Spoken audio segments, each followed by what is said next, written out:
In this video, we'll see how leaders can create feedback culture at work. As a leader, you have the opportunity to act as a catalyst in your company, whether by generating new ideas or motivating your team. It's up to you to create conditions where your team can do their best.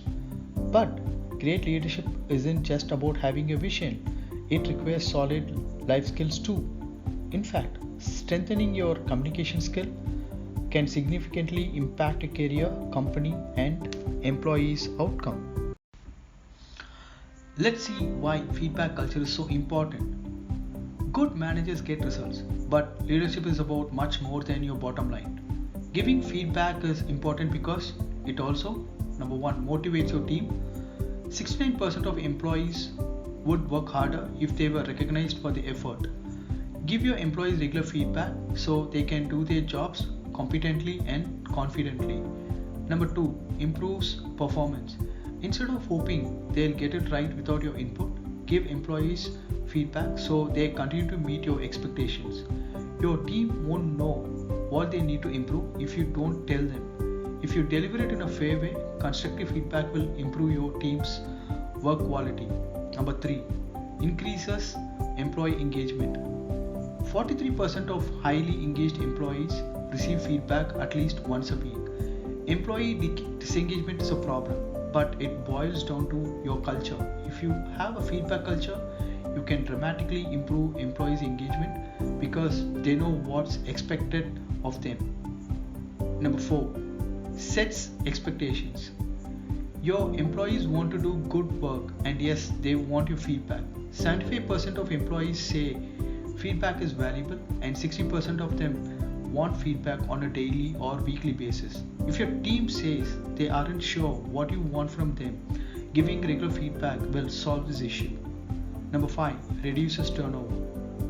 Turnover is bad for morale, and it's also a drag on your bottom line.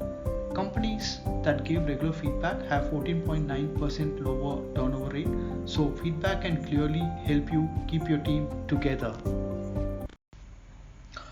Here are 3 tips to give better feedback as a manager. As a leader, it's your duty to make positive changes in your organization. You just can't do that without candid conversations with your team. Here are 3 suggested approaches that will help you build a feedback culture in your organization. Number 1, give feedback in person. While remote work has blurred how we communicate, but it's inappropriate to give feedback via email or in a Slack message.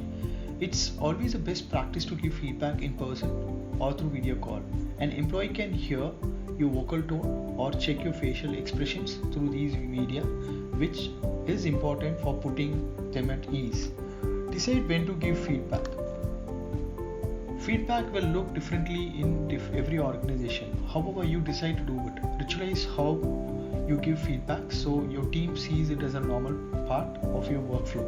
That might mean giving feedback in a weekly, monthly one-on-ones at predetermined project milestones during performance management process. When in doubt, anytime you collaborate with an employee, ask them when you should give each other feedback.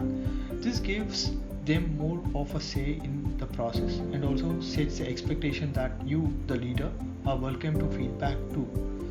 Number 3, structure your feedback appropriately. Feedback can feel a little sticky, especially if you are doling out negative feedback to an employee. What's important is that you structure your feedback session in a way that's fair and solution focused. Follow this formula to give effective feedback to your team. Always start with why. Every piece of feedback has a purpose. Front load your explanation of why you are giving feedback so they understand the importance of what you're saying. For example, I wanted to share this feedback because I think it will help us. Number 2, ask for small s. Before diving into the feedback itself, ask the employee for their permission to share feedback. This creates buy-in and gives the employee time to process what's happening. Example, is it okay if I share some thoughts with you on this? Number 3, note the behavior. Let the employee know about the problematic behavior. For example, I noticed that. Number 4, explain why this matters. Address why specifically this behavior isn't working out. Instead of blindly telling an employee to do something differently, you are providing them with an explanation which makes them more likely to change their behavior. Example, I mention this because. And lastly, end with a question. The final step is to ask the employee to either clarify why they did what they did or to change a behavior. Example, next time, could you? To summarize, feedback isn't a fluffy management practice. It's an essential tool for improving culture, engaging your team, and improving your bottom line. The workplace is the best arena for practicing your life skills, and that includes the art of giving feedback. Every day is a new chance to become a better communicator. Try implementing these three approaches in your business to build a feedback friendly culture over time. Thank you.